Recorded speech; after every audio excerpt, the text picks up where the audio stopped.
Il est un pays dont on parle peu, mais qui a été profondément manipulé par les États-Unis dans une logique néocoloniale. Ce pays, c'est l'Indonésie.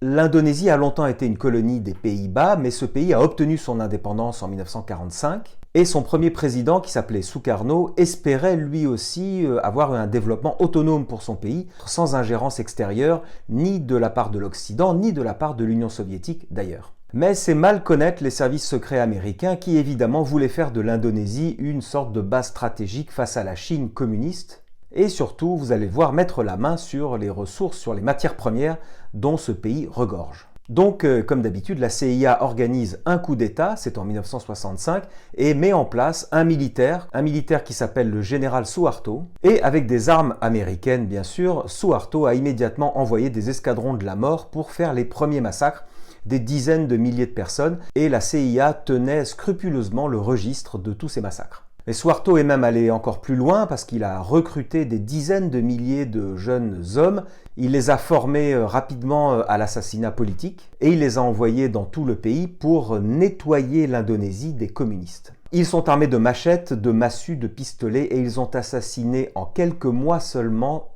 près de 1 million de personnes.